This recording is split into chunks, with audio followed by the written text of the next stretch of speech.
Movie के start में हमें एक ऐसा गांव दिखाया जाता है जहां हर तरफ जंगल था और ये लोग ज्यादा फेमस भी नहीं थे और ना ही ज्यादा लोग इस गांव के बारे में कुछ जानते थे। इस गांव की एक लड़की जिसका नाम यूरी था जो बताती है कि हमारे गांव के आसपास जंगल में डिफरेंट टाइप्स के बहुत से क्रिएचर्स रहते हैं, लेकिन एक क्रिएचर जिसके बारे में वो बताती है एक इंतहाई खतरनाक है। उसका नाम ऊंची है और वो इंसानों के दुश्मन है। इनके हमलों से बचने के लिए रात के 10 बजे से सुबह के 6 बजे तक कोई भी इंसान बाहर नहीं निकलता, क्योंकि ऊंची रात के वक्त ही ज्यादातर शिकार पर निकलते हैं और इंसानों पर हमला करते हैं। रात के वक्त हमें पेट्रो को दिखाया जाता है जो एक ट्रक ड्राइव कर रहा था। उसने ट्रक में बहुत से बच्चे भी बिठा रखे थे। उन्हीं बच्चों में एक लड़की यूरी भी थी। सब बच्चों के हाथ में गन्स थी। इसी तरह यूरी के हाथ में भी एक गन पकड़ाई गई थी, लेकिन वो बहुत मासूम और छोटी बच्ची थी। जंगल में जाने से पहले पेट्रो यूरी को एक नाइफ देता है और इसे बताता है कि ये नाइफ मेरे फादर ने मुझे दिया था ताकि वक्त आने पर मैं इसे यूज कर सकूं, लेकिन अब ये तुम रख लो और अगर कोई भी तुम्हारे करीब आए तो तुम उसे ये मार देना। इसके बाद जंगल में हमें इसी क्रिएचर ऊंची को दिखाया जाता है जो रात के वक्त अपने ठिकाने से बाहर निकली हुई थी, क्योंकि दिन के वक्त ये खाना तलाश करने के लिए बाहर नहीं आ सकते थे। लेकिन इन्हें जरा भी आइडिया नहीं था कि आज रात पेट्रो अपनी टीम को लेकर इन सब पर हमला करने वाला है। पेट्रो के साथ आए हुए बच्चे जंगल में आग लगा देते हैं ताकि ऊंची वहाँ से भाग ना सके। एक ऊंची आकर यूरी से टकरा जाती है। असल में वो अपने बच्चे को बचा रही थी जो दरख्त के ऊपर फंस गया था। यूरी उस बच्चे को देखती है और उसे बहुत गिल्टी फील होता है, लेकिन पेट्रो और उसके साथी इस पर हमला करके इसे इंजर्ड कर देते हैं। तो इसके बाकी साथी इस मदर ऊंची को लेकर वहाँ से चले जाते हैं और इसका बच्चा भी वहीं गुम हो जाता है। अगली सुबह पेट्रो अपनी सारी टीम के पास आता है और इनसे बहुत खुश होता है कि कल रात तुम लोगों ने बहुत अच्छा काम किया, लेकिन इसके साथ एक बुरी बात ये भी है कि एक भी शिकार हमारे हाथ नहीं लगा। तुम लोगों को और ज्यादा मेहनत करनी होगी। तुम्हारे पेरेंट्स तुम्हें मेरे पास इसलिए छोड़ के गए हैं ताकि तुम लोग अच्छे शिकारी बन सको। तो हमें पता चलता है कि पेट्रो एक हंटर है और बच्चों को हंटिंग सिखाता है। वो बाकी सब बच्चों के सामने रोबर्टो की बहुत तारीफ करता है, क्योंकि रोबर्टो ने ही उस ऊंची को शूट किया था जो अपने बच्चे को बचा रही थी। बस इसीलिए पेट्रो इससे बहुत इम्प्रेस होता है। जब पेट्रो डिनर करता है तो वो रोबर्टो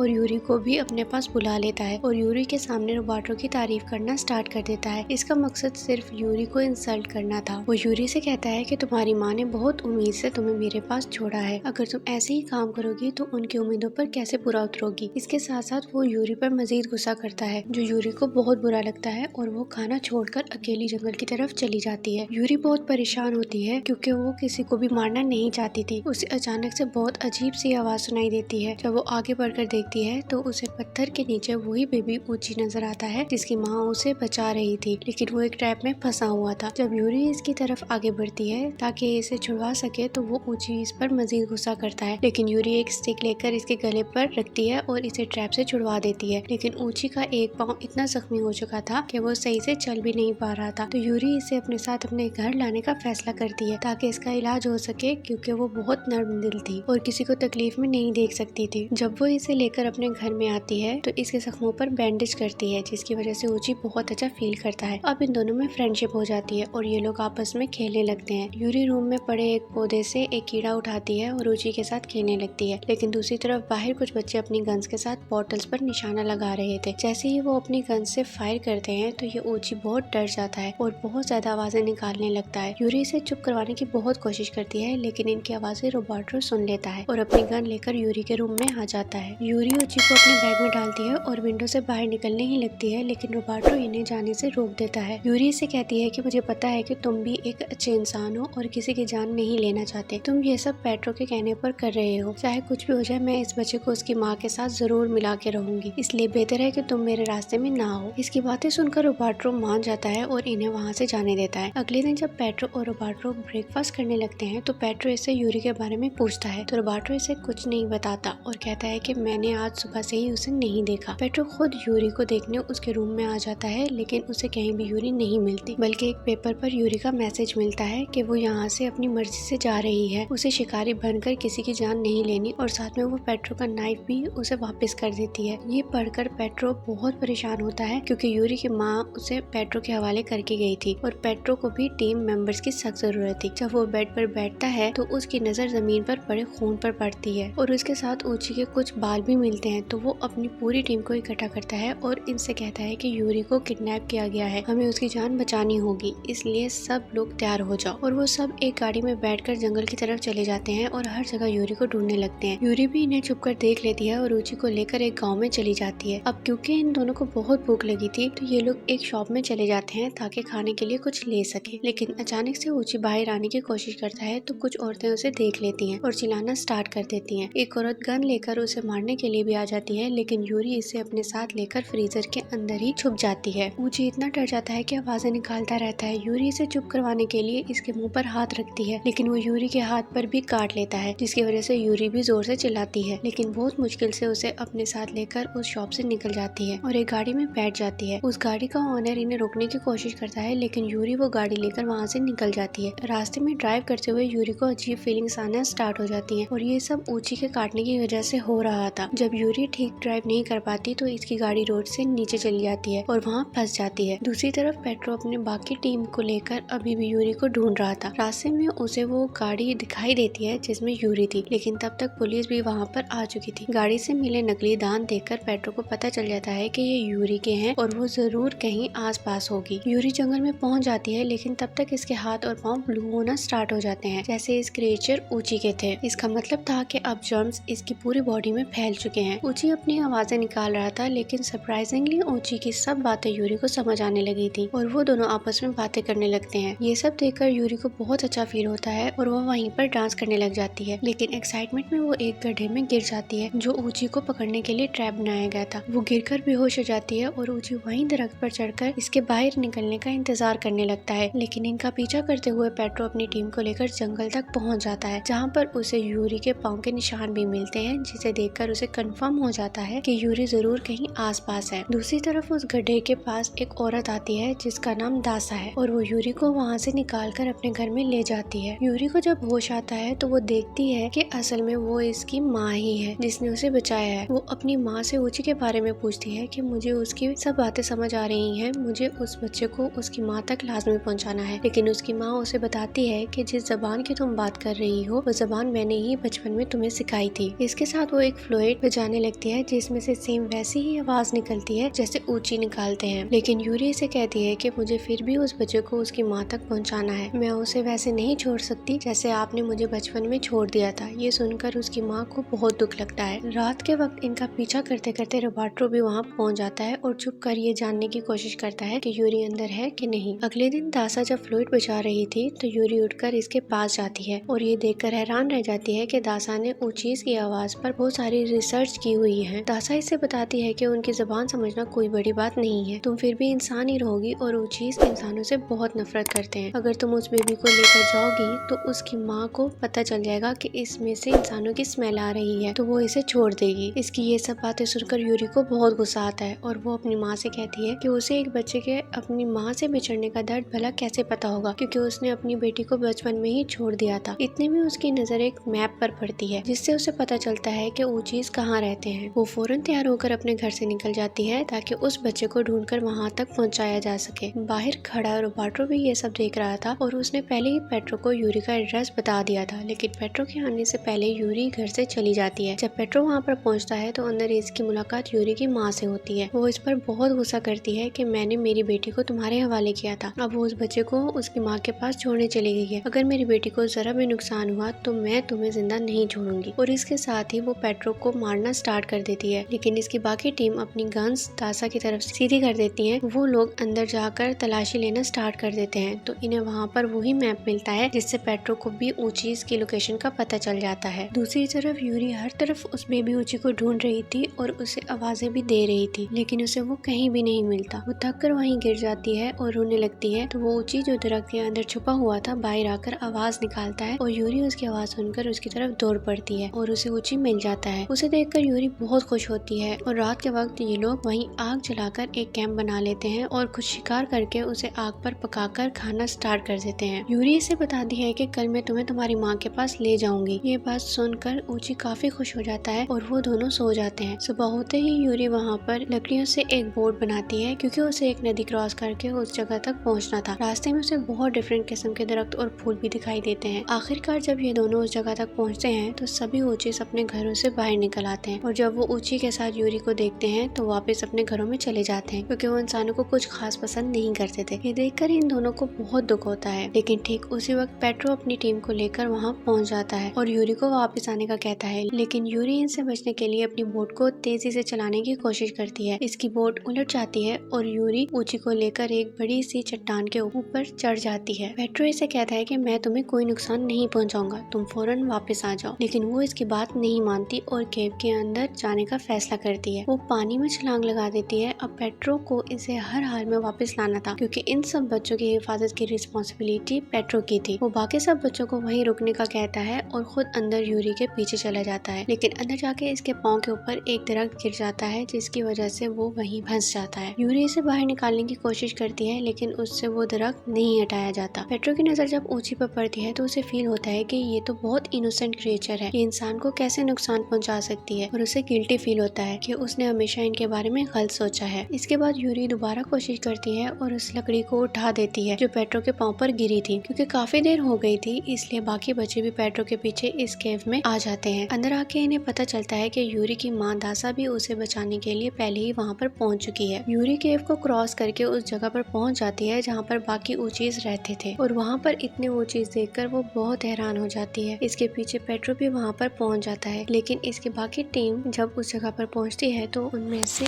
एक लड़का अपनी गन लेकर फायर करने लगता है। पेट्रो इसे रोकने की बहुत कोशिश करता है, लेकिन वो फायर कर देता है, लेकिन ये फायर किसी को नहीं लगता। ये देखकर सब ऊचीज बहुत एग्रेसिव हो जाते हैं, लेकिन दासा दोबारा फ्लूइड बचाकर उन्हें रिलैक्स कर देती है और उनकी जुबान में बताती है कि वो यहाँ बस उनका बच्चा वापस करने आए हैं। यूरी जाकर बच्चे को उसकी माँ के हवाले कर देती है और एक बच्चे को अपनी माँ से मिलता देखकर बहुत इमोशनल हो जाती है। यूरी की माँ ये सब देखकर यूरी के पास आती है और इससे माफी मांगकर इसे गले लगा लेती है, और यहीं पर हमारी मूवी एंड होती है। अगर आप मजीद ऐसी वीडियोस देखना चाहते हैं तो हमारे चैनल को लाइक एंड सब्सक्राइब करें।